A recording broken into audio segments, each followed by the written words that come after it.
Это сейчас Амина Мацеева весело и с задором встречает у порога гостей. А ведь будущее ребенка могло сложиться совсем иначе. Пару месяцев назад она чуть было не осталась в детском доме. Все случилось в начале ноября в Красноярске. Туда Амина выехала со своими родителями на лечение. Весной мама девочки по работе уехала в Южную Корею, оставив ребенка с отцом, который на тот момент был ограничен в родительских правах. Из-за пандемии женщина не смогла вовремя вернуться домой, и органы опеки решили забрать девочку у отца и передать ее в детский дом. В связи с состоянием здоровья нам пришлось ее отправить в Красноярск. Она в Красноярске находилась с отцом.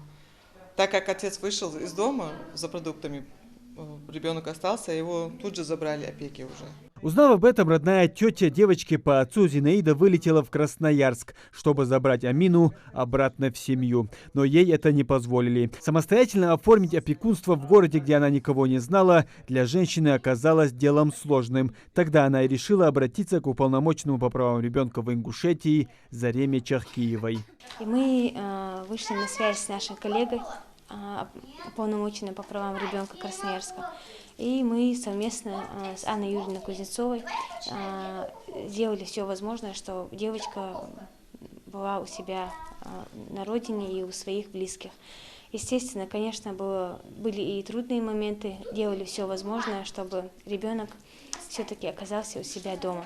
В детском доме маленькая Амина провела около месяца. Для ребенка это время стало большим испытанием вдали от родителей. Но сейчас она с родными. Для нее отвели отдельную комнату, где она играет с двоюродной сестрой. А главное, девочка снова дома.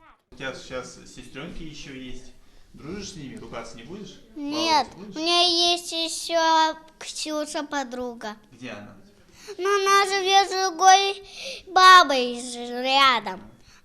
Баба другая, далеко очень. А здесь лучше, чем в детдоме, где ты жила? Да. Нравится тебе, да? Уполномоченная по правам ребенка при главе Ингушетии пытается всячески поддержать ребенка. После Нового года ее определят в детский сад. Этот вопрос уже решается. А пока омбудсмен пришла в гости с подарками на Новый год. Нужно рассказать стихотворение. Рассказывай. Мне на праздник Дед Мороза елку из лесу принес. А пока я в сад ходила, мама елку нарядила. Молодец, умница. Тебе тетя елку поставит? Да там же и есть елка. Есть уже, да? Нужно посмотреть на твою елку.